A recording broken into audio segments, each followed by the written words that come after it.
And we're live. Hello, everyone. We're back. We're back.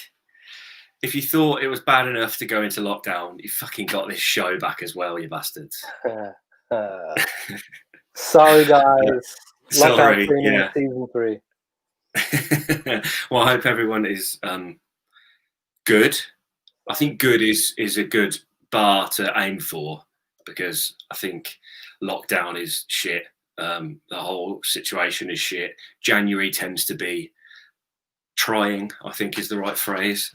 So considering we've got all of those odds stacked against us, I think good is something to aim for. Yeah, good is it's better than all right. It's true. It's better than fine. Yeah, How are you, Nick? fine. No, I'm good. I'm okay. I've just moved into a new house. So this is the second time I've moved under a lockdown. I'm in my third location. So it's been a very trying weekend. But I'm good. I'm happy to be in these new digs. I haven't set it up properly, but I've got the guitars out already. You can see those back there. And I'm up in a loft space, and the internet seems to be holding its own.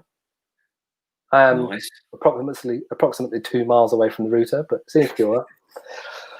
Yeah, but other than that, all fine. Working as normal, going in every day as I have been through the whole time. And everything's good. It's good. It's good. I'm good. It's good. Yeah. How are you?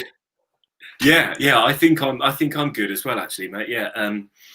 Wasn't excited to be going into another lockdown. I think very few people are.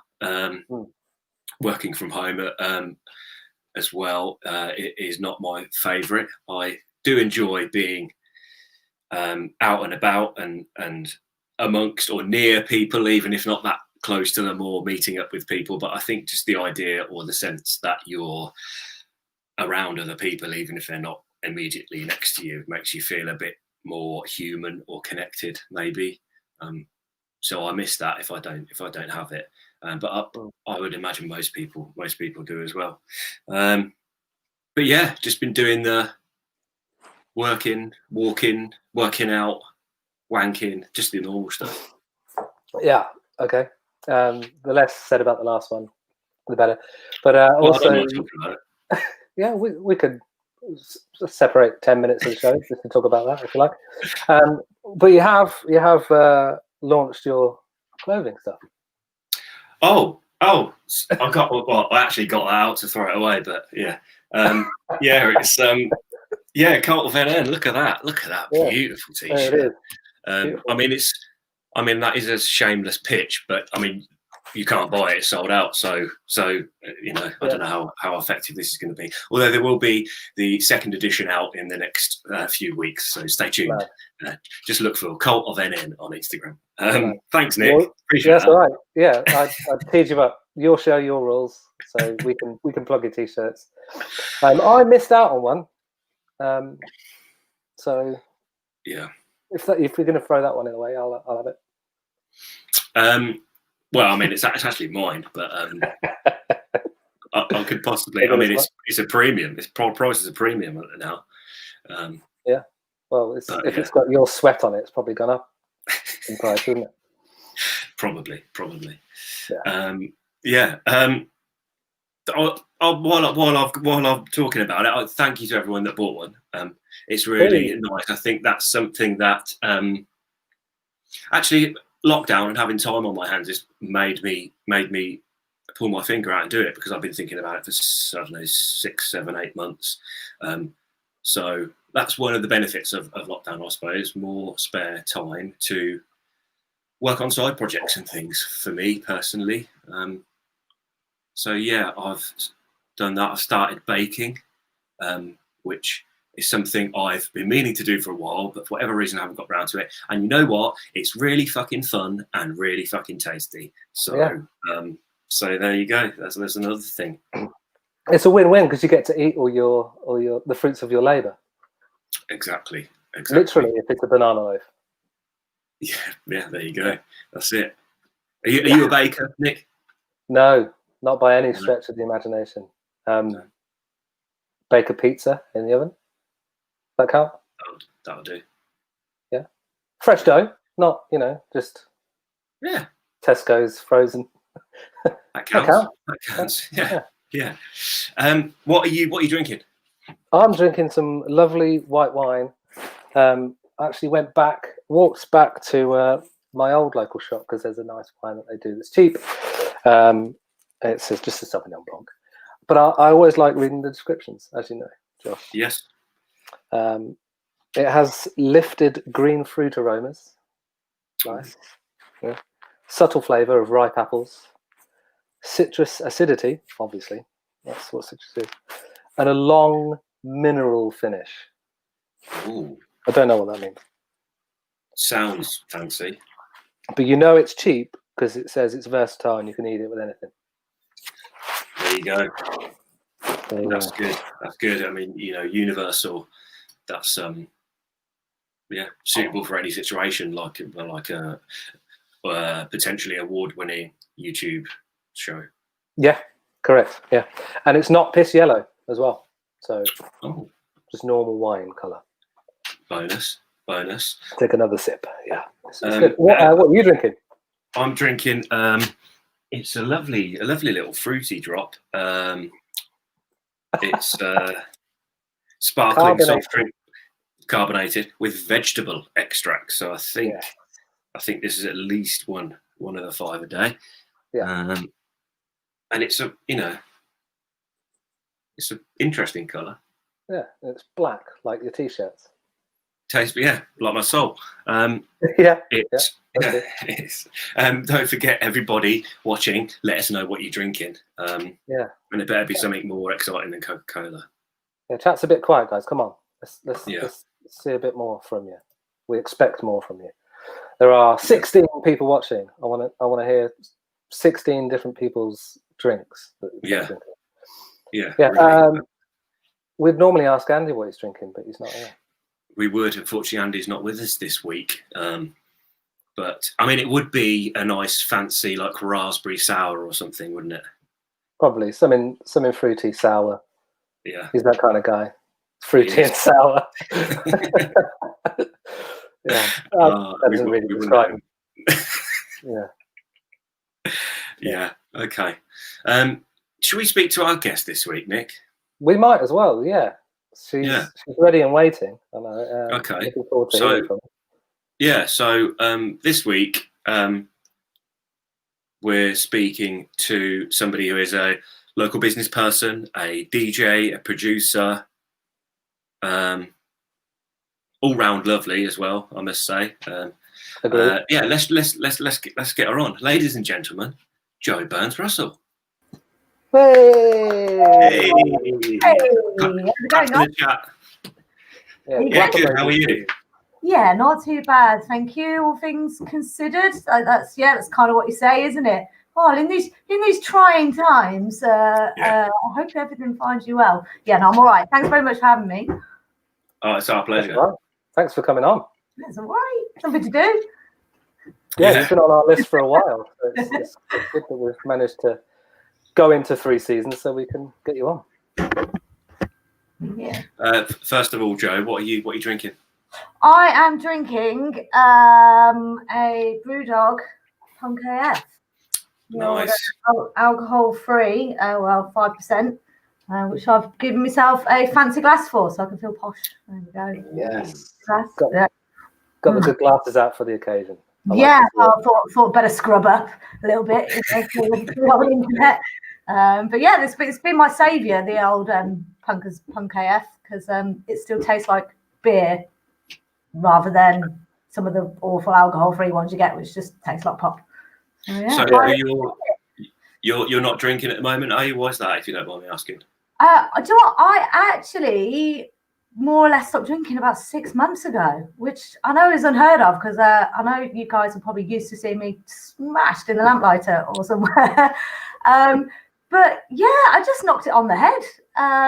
It wasn't really any big motivation behind it, other than I just stopped doing it for me, really, to be honest. So I'm kind of going into dry January feeling a bit smug because I've already been doing it for 6 months. Well done. Yeah, thanks. I mean, that one might change again when, you know, the world reopens and I'm allowed to be free and unhinged in a festival somewhere. It's probably going to be quite a different story, to be honest. But those familiar environments are going to be difficult to keep it up. I stopped smoking for ages, and then like it just tied in with not going to the pub. Yeah. As soon as I went to the pub, I just cracked straight away within 5 minutes. I know, I pretty much would be the same. It's that whole like, oh, I'm a social smoker, but I'm in the pub 4 nights a week, so it kind of makes you a smoker, doesn't it? It does. Yeah. I think that's so true. I think I've probably, I don't know, 4 or 5 months maybe not been drinking much. Probably only had about 20 drinks in that time. Initially it was intentional because I wasn't feeling great mentally. But as soon as I sort of got over or through that, I just thought, when you're not social and when you're not with other people, it definitely, it is a social lubricant, isn't it? I mean, it does. Yeah. And when you're on your own, or when you're not in that out sort of in the pub or at a gig or that environment, it's definitely got a different sort of feel to it. Yeah, I think so. It's like, definitely, I mean, I'm very much like an extroverted person. So yeah, it's like when I'm out in the pub and having a drink, it's like, really. And yeah, I think being at home, yeah, it had the opposite effect. It was just making me feel miserable. So yeah, just knocked on the head, really. But you know, still have the odd one. But yeah, I've become a massive convert to all the Blue Dog alcohol-free beers. I highly recommend them. As a plug, we should get them to sponsor your show. There you go. We should, yeah. I agree. So we've been in this situation for what, 10 months, something like that now. So how has it been for you? I mean, I know that's a long time, but how's your life changed? Yeah, it's been, wow, God, it's hard to know where to start, isn't it? Like everybody, it's been a bit of a difficult one. I mean, I'm really, really lucky, and I count my letters a lot, that I've still been working. I think I'm very much a doer. I'm one of those people who likes to be ridiculously busy. So I think if I hadn't been working, I would have really struggled with it. But we were really lucky. Amplitude, my company I run, we've got some good big clients who've managed to kind of keep us running. So so that's been really good. The only thing that's been hard is that I've been working from home. So we run a film and photography studio in the same building that Josh is in. And so, yeah, all of the kind of project managers and managers, we've all had to be at home. And then so the creative team could be at the studio. And that's been a bit shit, because the whole reason I've set up a creative agency is so I can be in a fun space with a bunch of idiots and have a load of fun at work. So just getting up, plodding into the dining room, doing a spreadsheet, it's not that exciting. But still working. So yeah, that's been good. And I guess the major change has just been the music. Just not I think March the 12th was the last time I played a gig, obviously, same as everybody. So it's going to be at least a year, isn't it, by the time it all rolls around again. So that's kind of sucked. Yeah. You've been filling the void with some Twitch DJ sets, though, haven't you, recently? Yeah, so I did a few not live streams last year. I did a few pre-records because, to be honest, I found the first time I tried to do a live stream, I found it so stressful. I mean, I don't know if you guys had this, trying to set this up, just getting all the tech to work and getting the sound to work. And I was so busy worrying about what was happening with OBS that I wasn't concentrating on what I was doing musically, and it was just really stressful. So I did a few just pre-records, but then it's when I found kind of Twitch as a platform, because it's interactive, and that's the whole reason I like to go out and DJ. You know, you're used to having a crowd in front of you and having that back and forth. So Twitch is really good for that, because it's got the chat, because it's a gaming platform, so you can actually have a dialogue with the people watching. And so I started doing a few of those over Christmas, and it's been a massive game changer for my mental health, because you just connecting with people again. You've got people in the chat actually saying, oh, that's a great track, who's that by? And it's the whole reason you want to be a DJ, so you can share music with people. So I like loving the Twitch platform. So I'm back on that tomorrow, and then I've started a new one on there called Saturday Morning Twitching, which is stealing Saturday Morning Kitchen. But then I realised that anybody under 20s probably, or 25, is not going to get that reference. But yes, it's just like a nice way to wake up on a Saturday, and I just play some nice chilled happy music just to start your weekend, really. So yeah, I've been loving doing that. It's been good. Nice. What's the handle so people can search? Just twitch.com/Madam Electrophy. Easy. Easy peasy. Yeah. Nice. Easy. So before you, how long ago did you start doing Twitch stuff? So I only started the new Saturday show last week. Right. And then I did a few shows over Christmas. So it's all, it's brand new. Yeah. So how did you find your, obviously music is a creative outlet for you. And I find that personally, and probably with other people as well, that creative outlet is like, it's therapeutic, it's cathartic, it helps you, makes you feel good, but also helps you deal with stuff maybe occasionally. So had you not had that for ages, or did you still sort of DJ to yourself, or what? Yeah, I still DJ to myself a bit, but annoyingly, this is just going to turn into a whinge now, sorry.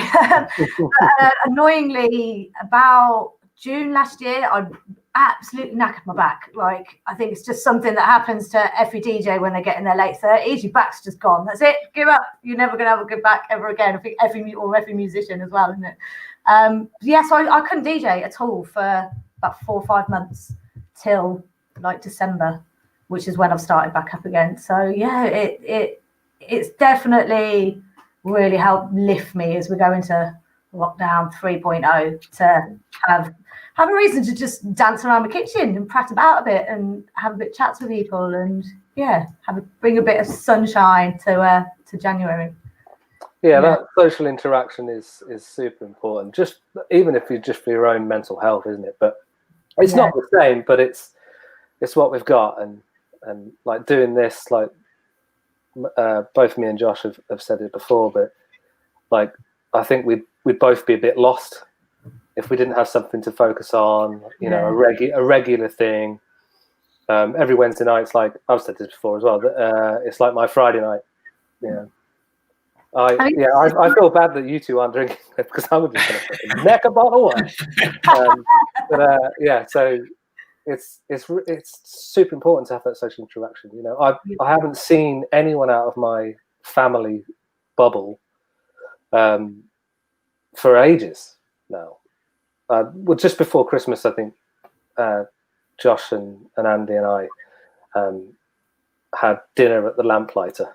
Sat out in the garden.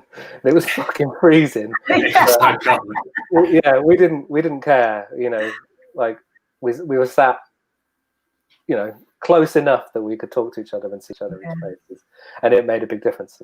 But as I was saying, like just having that social interaction is important, even if it is, you know, online or on Twitch or on here. It's for your mental health and sanity. It's really good. Yeah, I think as well, just like having something to mark the time. Yeah. You know, it's just like it's an event, isn't it? It's something to stop every day, just feeling the same as every other day. I think it makes a big difference. Funny you said about sitting outside, because that's definitely one thing with this lockdown is how much time I've still spent outside, even though it's January. I'm like, oh, it's my government allocated walk. I've got to go around out for a walk. And it's bloody freezing, but we're still doing it every day. Yeah, you just got to do it even if it's absolutely frozen. Yeah. It's been, well, it's actually not been too bad this week, but like a couple of weeks ago it was horrible. Yeah, really proper cold. Yeah, it's got a little bit nicer this week, hasn't it? But I think I've been the same. I've been out walking every day, even when it's cold and stuff. I don't mind that too much as long as it's not too uncomfortable. I wonder. I've been thinking a little bit about what's going to happen when we're allowed out again, when we can safely go to a public place and we're not conscious or concerned about how we're interacting or whatever. I think it's just going to be like really debauched and hedonistic. It's going to be like the 60s. Just looking at each other's faces. Well, the 20s, I think I read something about that. Like, obviously, the 1920s and all that hedonism came after the Spanish flu pandemic. So it was the same kind of thing. Everyone was locked in for a couple of years and then the 20s happened and everyone just was taking opium and going to crazy parties and just having debauchery. So like I can't wait. Oh, brilliant. Love a bit of opium. Yeah. That's going to be the new trend. Yeah, like lockdown opium. It's a bit moreish, so you do have to monitor your intake. But yeah, I think it's going to be good. I think it's going to be a burst of creativity and just joy. Just imagine being able to hug people. Like, I'm not going to put people down. I'm going to be like licking my friends' faces. It's interesting. Even just a high five. I'll take a high five right now. Yeah. A handshake, a high five, a hug. I mean, you don't realise how important or how necessary those things are. I think that physical connection translates into a mental connection or whatever. Makes you feel part of a community and close to somebody. And not having it is really unhealthy, I think. Yeah, it is. Humans just aren't. We're not supposed to live that way. We're social creatures. So yeah, it's been tough. Have you had? I know you play a lot of festivals when the festival season comes around. Have you heard anything or had any inquiries, or have you got any ideas about what might be happening in the next few months? No, so the only ones I had stuff roll over. So I think I had Shindig roll over and WOMAD roll over. So we already got a contract for WOMAD 2021, but whether or not it's going to happen, I was a bit like, oh, you guys are being really on it. I'm not sure if that's going to happen. I've got nothing else to do. Yeah, exactly. Just getting organised. Yeah, but it's such a difficult one. I've got a lot of friends who are involved. Like, I don't know if you know that We Are Viable group. I've got some friends who have kind of been quite heavily involved in that. Actually going out and lobbying and trying to look at how people could do events safely. I know there was some trials in, I think it was either Germany or Italy, or both of them have done trials recently of actual gigs, like gigs with 1,000 people and tracking everybody who's been. And there's also that thing that they're bringing out about the 15-minute test. So you arrive to a gig, you get a test. You all have to socially distance in a holding area. I don't know. Imagine how big the holding area is going to have to be. It's like bigger than the festival, isn't it? But then if you get a clean, the idea being if once you've got a clean bill, masks off, no social distancing, off you go. So it's just, I think logistically there is a bit of hope, but the overheads for the organisers are going to be huge. So it's just whether that makes it viable. We're going to have to pay 50 quid to go and see a band because of all the supply chain that's going to have to go into that. So yeah, it's a difficult one, isn't it? I'm hoping by the summer, small events should be back, maybe towards the end of the summer. But I can't see how they could do a Glastonbury or any of the big ones. It's just not. I just don't see how it's going to be feasible, really.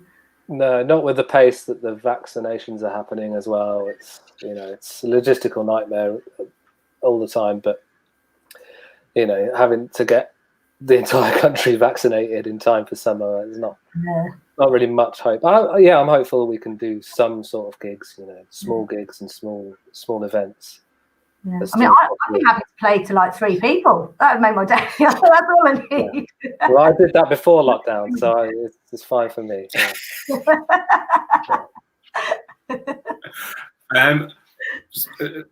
Now might be, as we're talking about live music, might be a good time to listen to some lovely music, I think.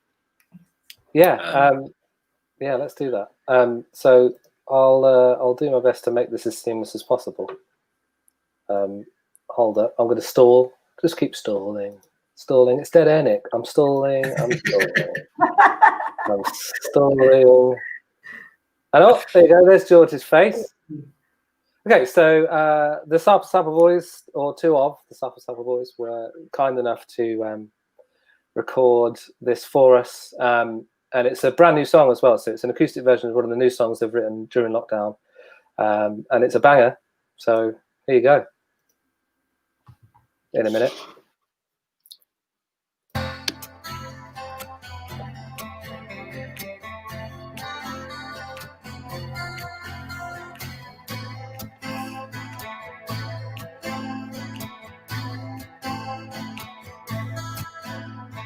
How many times you focus on your heart, but you keep telling me to stop? Can't you just look at me and how you're leading me to the misery?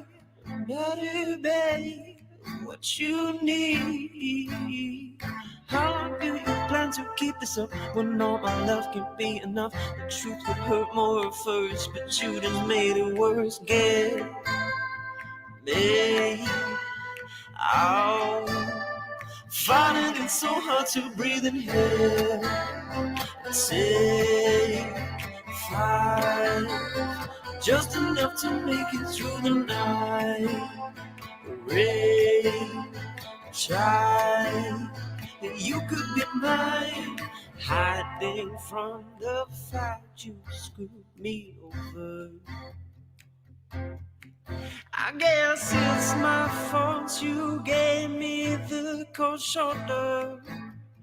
No, 45 my mind for a better view. 'Cause I keep trying to find a way back to you. Oh, I can't refuse. No, get me out.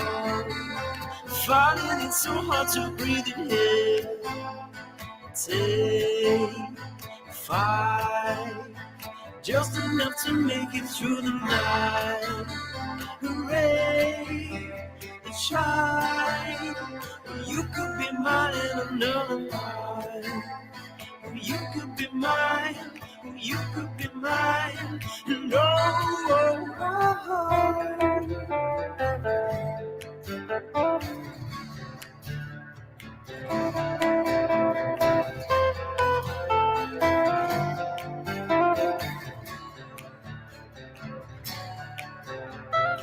You could be mine. You could be mine. Get me out. I'm finding it so hard to breathe in here.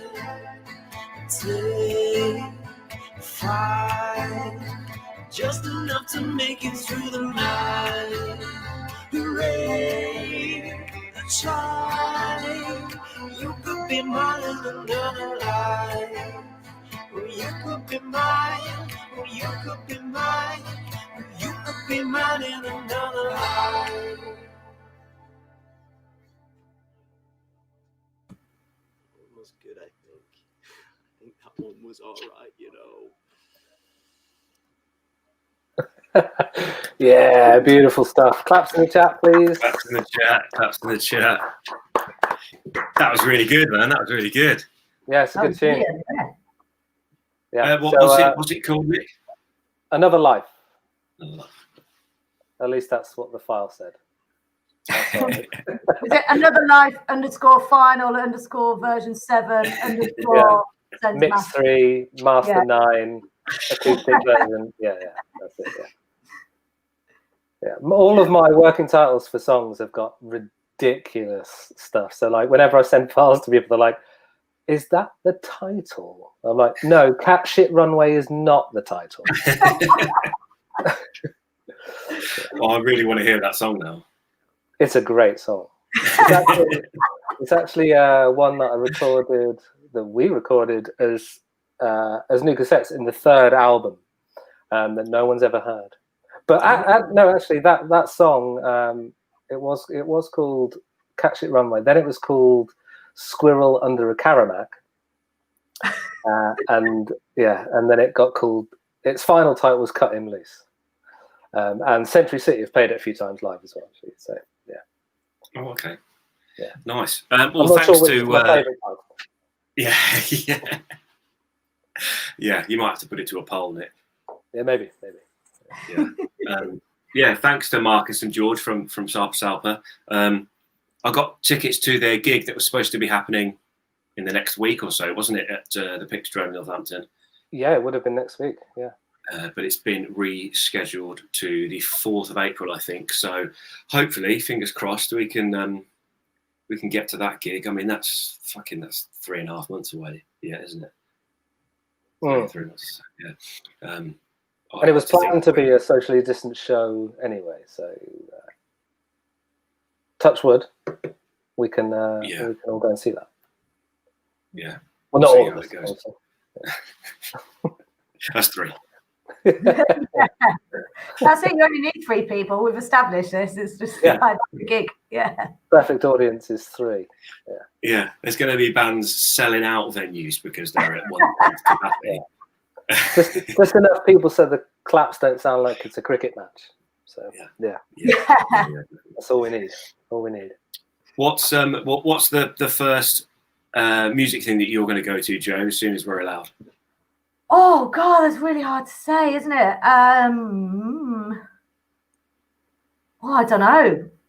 I'm trying to think what I've had tickets for that got rescheduled. Oh, I'll tell you what was annoying that we got tickets for was rescheduled. Was we were going to go see Snoop at the NEC, which would have been like legendary, like, from my childhood, from the 90s. Like, yeah, going to go see Snoop, and then obviously that got cancelled. But yeah, I don't know. It's we'll have to just wait and see what happens really with people getting back. I think it's been a bit twofold, hasn't it? Some bands have been still really trying to put stuff on, and then you've had other people just been like, no, just gonna sit down and wait for this all to blow over. So but yeah, it'd be good even if it's just some local stuff really, even if just some acoustic stuff would be nice to see. Just to see some live music would be amazing. Yeah. What about you guys? Well, I went to see Nick and Andy at the Garibaldi. About what was that, 4 or 5 weeks ago? Yeah, mid-December, wasn't it? Yeah. Yeah. So that was obviously sit down, spread out sort of seating arrangement and things. But it was so nice to hear music in a public space. Live music, it was really good, and obviously Nick and Andy always put on a great performance. Thanks. I'm not. Did that sound like I was taking a piss? Because I was trying to be genuine. No, in the back of my mind, I'm remembering the performance differently to you. Well, I mean, I'm sure it didn't go as you would hope it was going to go, but from a punter's perspective, it was really good. So that's good to know. Was it was really fun.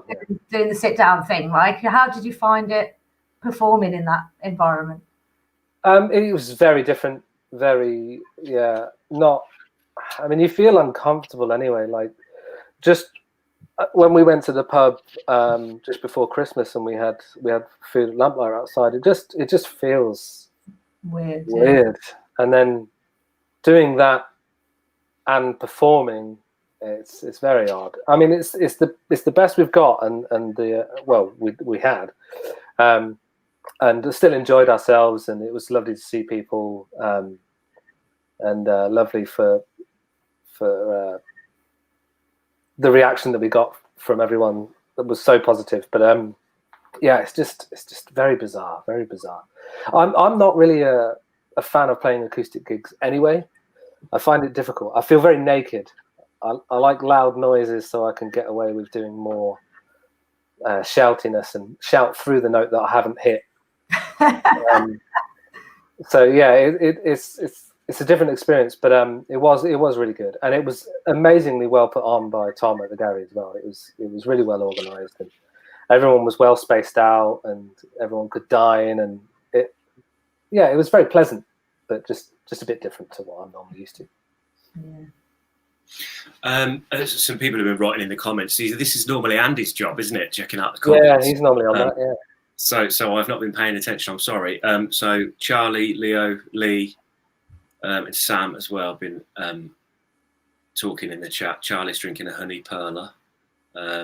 Sam said you can still catch Snoop with the legendary Just Eat ad, which fills me with joy every time it's on. I mean, it's not sold out, is he? Just watch that. Put that on a loop in my living room. There we go. That'll be done. Yeah, it's the best. It's the best you've got, Joe. Just deal with it. Yeah. I think, although I have been fortunate enough to see some live music in this fairly recently, I think just like the idea of standing in a busy venue, sold out gig, you know, drinking a beer, watching a band or a mate's band or whoever. You know, when you think about the amount of gigs that you didn't go to, the amount of gigs that you didn't go to the support acts, you know, which, you know, you should be going to the support acts, you should be supporting the support acts. Yeah, you just sort of take it all for granted, don't you? You think, well, it's just another gig or it's a band. But now it's like, if there was a gig on like tomorrow night, no restrictions, I mean, it'd be incredible, and I'd be there. I'd be queuing before they opened. Yeah, there's nothing like it. Nothing like it. But then, like, I do wonder, it's something I've chatted to a few people about, that whether it will take us a while to get used to not having to do all of the restrictions. Like, sometimes I don't know if you guys find this, but like sometimes I'm watching people on telly, I'm like, oh, why are you so close to each other? Like, why your faces are like this, or you're breathing on each other? And it's like, it's weird how that permeates like the way you think about things. So it's just like, I wonder how long, I'm sure by the time we've had a few beers we won't notice, but how long people are going to have that like nervous, not wanting to be crowded. Like, I wonder if that's going to take a while to fizzle out. I don't know.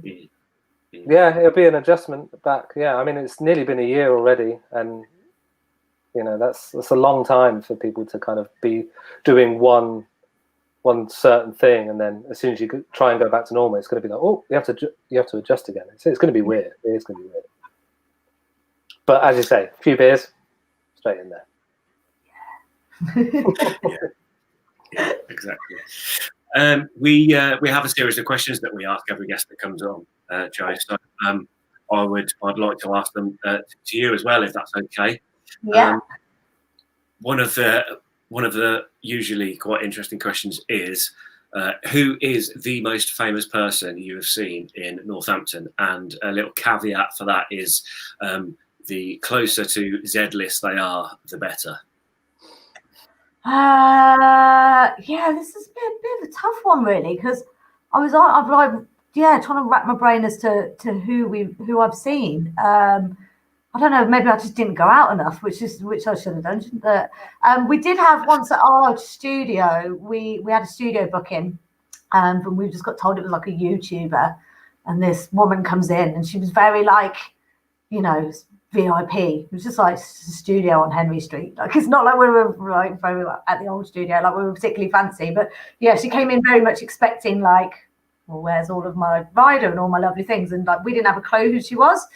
And she did some makeup videos, and then it turned out afterwards we googled her, and she's her name's Sprinkles of Glitter, and she's got 2.3 million YouTube subscribers. And I didn't have a clue who she was. So I did not treat her like somebody who's got 2.3 million subscribers. I was like, she was a bit up herself, wasn't she? You know?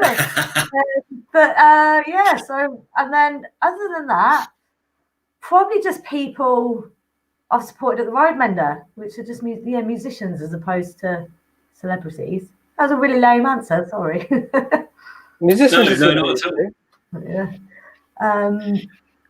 I was Craig Charles probably quite a few times. I've supported him about 3 times, I think, at the Roadmender, which is always funny because obviously, like, we all know him now from the Funk and Soul show, but I was always a massive Red Dwarf fan, so I just really want to call him a smackhead. Like, right, Craig, yeah, really cool DJ. You're a bit of a smeghead. Yeah. But I just bottled it every time I've ever met him. I've just bottled it. I met him at Glastonbury as well. Like, I supported him at Glastonbury, and I just kind of went. Yeah, that was it. There's all this cool persona that people think I've got. It's all lies. That's really funny. I think Red Dwarf is such an underrated. Well, maybe it's not underrated because it's generational, I suppose. But I was always a massive fan of it. They did bloopers before bloopers were cool, didn't they? I had the Red Dwarf. They called them Smeg-Ups, didn't they? Yes.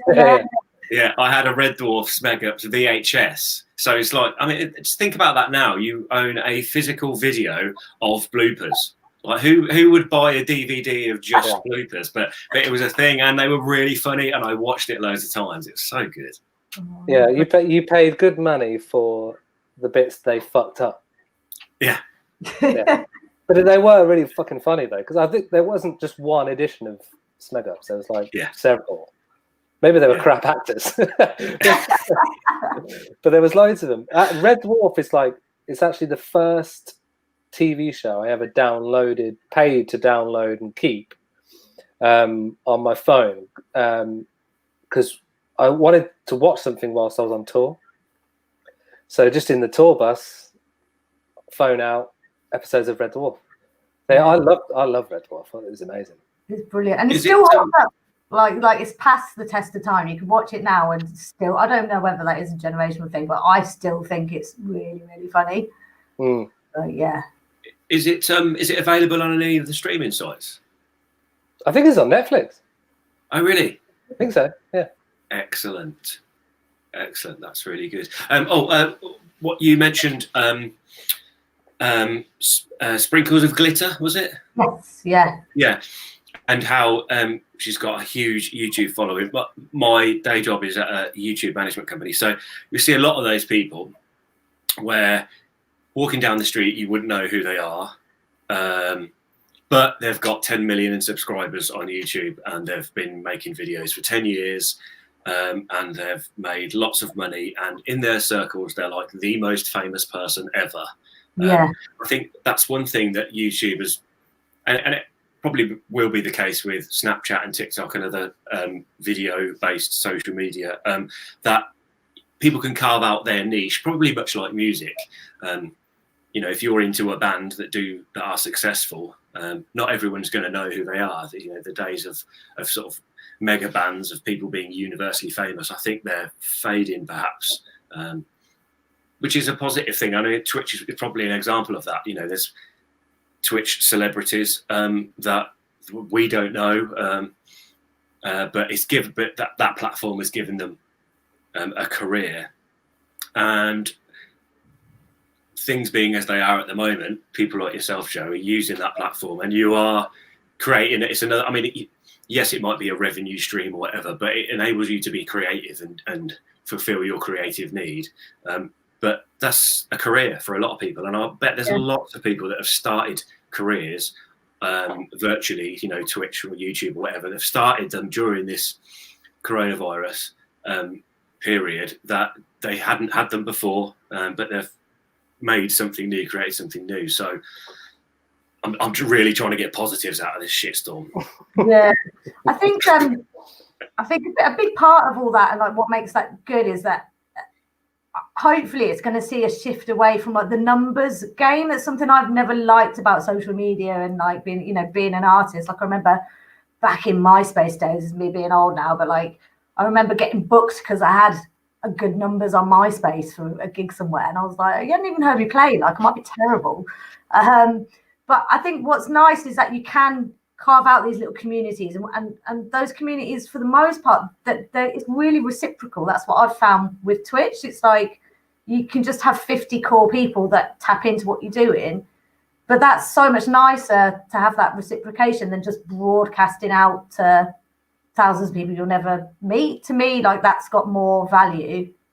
As an artist, I'd rather have that and have a little community than be worried about how big the numbers are. And I think, that's that whole way that, user-generated content's changed all of that. And you can be successful in your own little world, and that's all you need to be. There's less of a pressure, I think. And I think that's really nice. And I think, the younger generation, I mean, they've just grown up with that, haven't they? So it's just, it's normal to them. Yeah.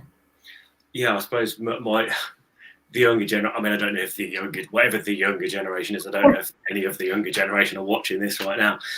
But like the idea of me buying a bloopers VHS probably seems like fucking buying a chalkboard or something. It's so just like old. Oh, fucking hell, I'm old. Yeah. I used to have back when you had the VHS that you could tape yourself in the leather bound library collection. I used to have one that was Joe's take that tape, do not tape over. And I would scour like TV hits and all that, and there'd be a 5-minute interview on the Ozone, and I'd set up my VHS like right at the point where it was ready to record, and I'd built up this like combined video mixtape of Take That. videos. No, we're talking the Ozone, as in the BBC Two thing that had Jane Middlemiss on. Yes, yeah. And that's just brought back memories. That was a great show. That was brilliant. That was a long time ago. We're really showing our age here now. Yeah, we really are. But it was sick. It was a great show. We're still relevant. Fine. Yeah, that was I miss those, like when you'd watch TV to get an exclusive track, to hear an exclusive song. Like that's the only place you could see it, and it was a live, well, pre-recorded performance or whatever. It was exciting. Yeah. It's like Saturday mornings. That's what you did on a Saturday morning, wasn't it? Yeah, get up and watch the Ozone. Yeah, you have to wait for a live time. Really quickly off this with all this chat. I tell you what, the internet is good, isn't it? Yeah. Change the world. What are they going to think of next? You can do anything on the internet. Anything. Watch stuff. You can message your friends. Have you ever messaged your friends on the internet, John? Right. You can try it, mate. Is that like a letter? Like writing a letter? Yeah, but like instant. Nah, bullshit.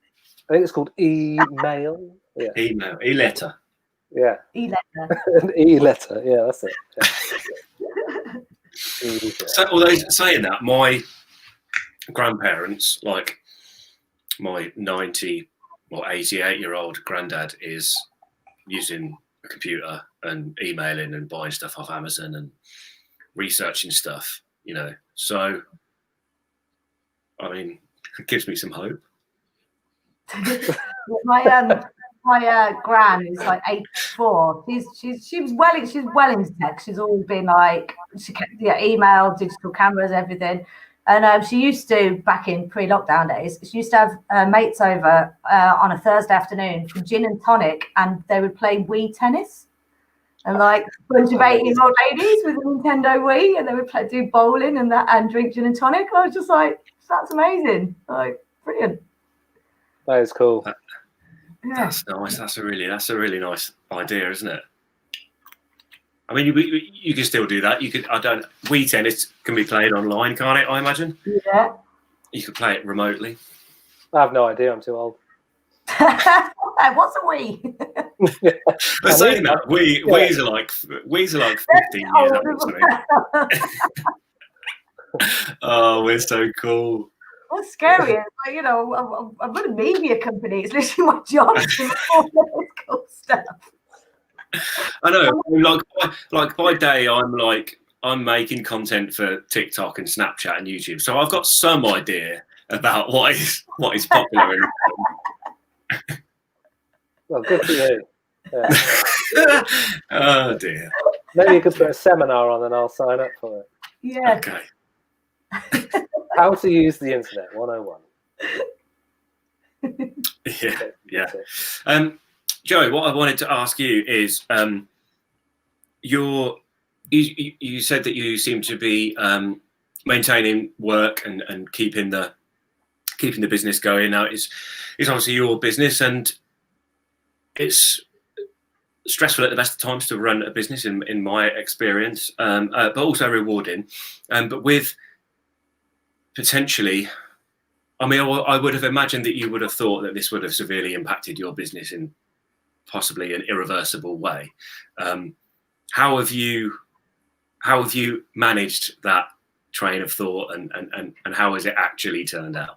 Yeah, it was all a bit scary at first because I mean, I've got 8 people in the team now, so it's just like, shit, like I'm responsible for 8 people's livelihoods, and how my first thought was, how are they going to be protected? Like, that's the first thing I need to think about, is making sure that all my staff are going to be all right.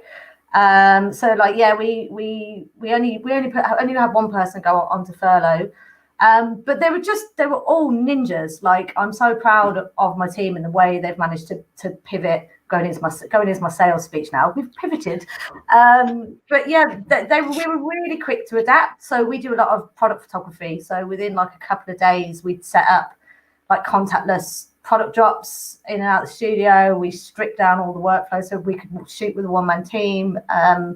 So everyone's just been so good at adapting. So we lost 2 days of production this year as a result of lockdown, and we got it back up and running within like 2 days of the lockdown happening. And that's just because everyone worked really hard.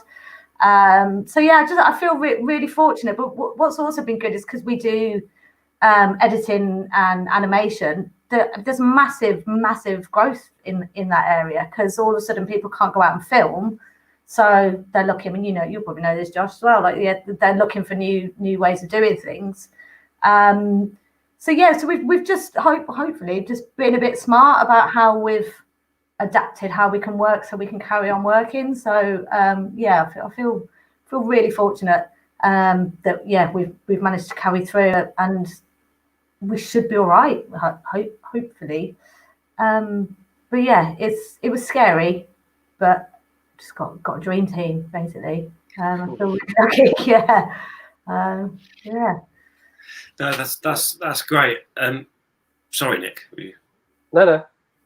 I was just going to say that I was speaking to some friends that have pubs and things, or businesses that are shut at the moment, and there seems to be little reassurance from the government about timescales and things. Now, I tend not to get too involved or angry about that, because it's impossible to predict the future, particularly with something organic like a virus. So nobody knows how long this is going to last. However, if you've got a business that is relying on small handouts from the government to stay open while this happens until you can open again, I mean, I don't know how people, that must be a really stressful situation, particularly for people like yourself, Joe, that employ other people, and it's their mortgages that are needing to be paid, and their families that are needing to be fed. So there's a lot of people that are in a really precarious position at the moment. So the fact that you've been able to continue to work, and you've been able to adapt or pivot, as you said, is brilliant. I mean, that's great. And I think that's one of the things maybe you get from a small to medium-sized business or whatever. Yeah, I think us being small definitely helps, and also us not being, we're business to business. If we were a consumer studio that were doing all of our photography we do is product photography for e-commerce, and that's had a growth. So it's just pure. There's been a big part of it that's just pure luck of where we sat. Because if we were dealing with the public, we would be in big trouble now.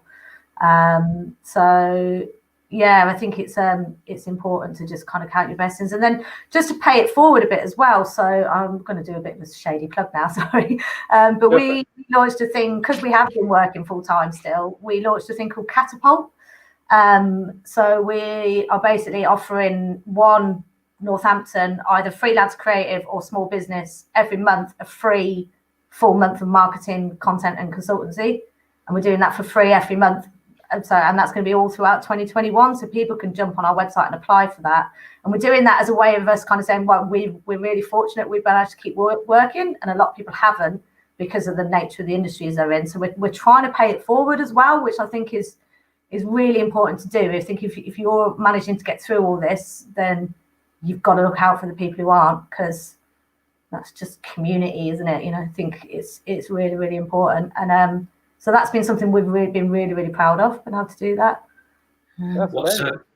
What's the website? So if you just go to amplitudemedia.co.uk and go into our blog, and there's a section in there called Catapult, and basically there's just a big form to fill in. And basically, we do like a 2-hour consultancy. We do some graphic design, some photography, maybe some film stuff if we can do it, and then we'll come back to you with a big marketing. And it's all no obligation. We're not doing it to try and get you to upsell to something. We'll give you a marketing book, like kind of guidelines, like a bit of a brand bible to go away with. So yeah, it's been nice to be able to reach out and try and do something to help the businesses that haven't been as lucky as us, because luck is a big part of it, definitely. Nice. That's really cool. That's a really great idea, and yeah, there's obviously going to be a lot of people that will benefit from that. And haven't got the means to do it at the moment because of the situation. That's a really cool thing to do, Joe. Yeah, nice one. Amazing. One of the other questions that we ask people each week is, how have you been filling your spare time in terms of what have you been watching, reading, listening to? Now, obviously, when we started asking people this in the beginning, they'd only had 2 or 3 weeks of lockdown to pick up stuff. Everybody was watching Tiger King. That was it.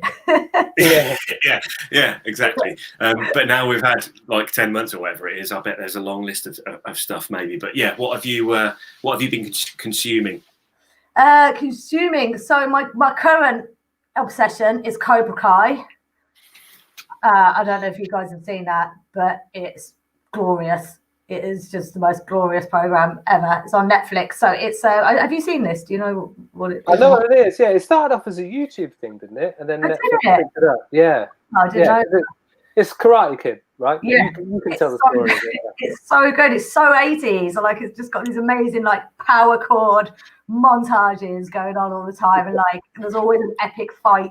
Karate school fight or something going on, but it's one of those things. It's like it's just joyfully bad, but also really good at the same time. So yeah, it's the story of Karate Kid. Now Daniel's son has grown up and he's like in his 50, and then he has his old rivalry, and then all the kids take over, and it's just brilliant. I'm obsessed with it. It's like my new favorite thing to watch.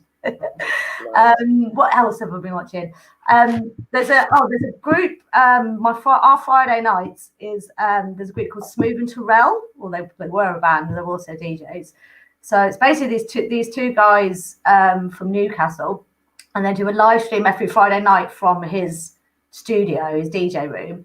And basically, like this room's massive, and he's got thousands upon thousands of records in there. None of them organised; they're all everywhere. And it's just these two Geordie lads who just neck a couple of bottles of wine, and they're just playing his record collection. But they're really funny, and so that's been every Friday. Like we've done that religiously all the way through lockdown. So I'd really recommend that, because it's just like being at your mate's house. You know, it's just like. They're just having drinks, and he's just got all these crazy like rare groove 1970s soul records that he's just flicking through. So yeah, they're my top 2 tips. That sounds really good. That second one is a really good idea, listening to somebody going through their record collection. I've done that before. I've been to a couple of nights where, you know, like bring your own vinyl and just listen to what other people are listening to, or listen to what other people want to share. But yeah, that's a really good idea to virtually sort of join in. I like that. What was it? Where do I go to see that? So they're called Smooth and Terrell. So SMOOVE and Terrell. So like as a band, they're amazing funk and soul band, but one of the best live funk and soul bands I've ever seen. They're really good. But it just helps that they're both just really funny as well. So you've just got these two. They must live together or live locally, but you've just got them two in this basement, necking red wine, just being funny and just playing his records. Yeah, and it's really good. That's like every Friday at 8:00, I think, on Facebook. Yeah. Nice. Yeah. What about you, Nick? It's been a few weeks since we've last discussed this. Well, yeah, I mean, it has been a few weeks, but I haven't really got anything gold, to be honest. One thing that I have started is A Teacher, which is on BBC iPlayer. So it's a very, very uncomfortable watch. Pre-warning there. It's Kate Mara stars as a teacher that has a relationship with a student. It was an indie film, and they've made it into a TV series with a bit more budget, and I can't remember what station it was shown in America, but it's on iPlayer now, and every episode, so it's 10 episodes. It's quite short and quick, but we watched the first few episodes in the last couple of days, and it's so uncomfortable, but very, very good. The acting is incredible, especially from Kate Mara. She's amazing, because you think with that kind of situation you're going to be like, oh, there's a little bit of flirtation, it's going to be a little bit obvious, like the teacher's a bit of a, you know, wrong, and like she's obviously made the wrong decision to fancy a student, but there's none of it. It's just po-faced, and it just makes it so much more uncomfortable. and really well done. So yeah, I recommend that. A Serpent, which is another BBC thing, which is really good. That's 8 or 9 episodes about. It's a true story about a guy that another complete wrong'un, but he murdered a number of travellers in Thailand, and basically stole all of their money and their belongings and things. It is set in the 70s, and all the direction, the costume, and everything, and the setting of it is brilliant. It's amazing. So yeah, so I definitely recommend that. And lastly, just for shits and giggles, as I don't know if you guys have seen it, but it's gone viral like in the last week. But they've been doing it for a while. But Toya Wilcox and Robert Fripp. So Toya Wilcox, late 70s, early 80s, punk, and then went into pop. They've been doing something every Sunday where they do covers, and they've got their own YouTube channel. And the last one was a cover of Enter Sandman. And it's just them in their kitchen dicking about. And it's very funny. It's very light-hearted. But this one went viral for 2 specific reasons. And I'll share the link with you, and you'll be able to see it. But it's utterly bonkers. And I'm gonna share the link on the chat now so everyone can have a look. But yeah, it's super weird. It's all done in jest and light-hearted, but fucking hell, it's odd. There you go. So that's mine. Yeah. That's I want to watch that now. I'll go through mine quickly so I can quickly watch it. Two recommendations. I watched The Boys on Amazon Prime. Really good.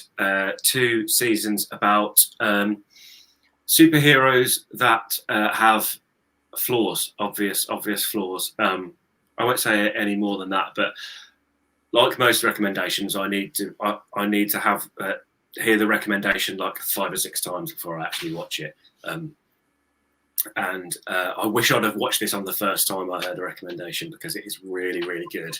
I think I watched 2 seasons in 2 days, and was really disappointed when I got to the end because it was over. So that's usually a good sign. And also, podcasts that I've been re-listening to for about the 5th or 6th time. There's about 40 odd episodes, and it's called Brian and Roger. And it's about 2 guys that meet in a divorced men's group,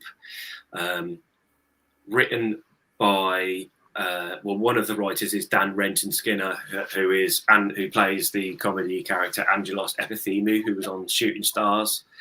Mm-hmm. He's a really, really funny guy.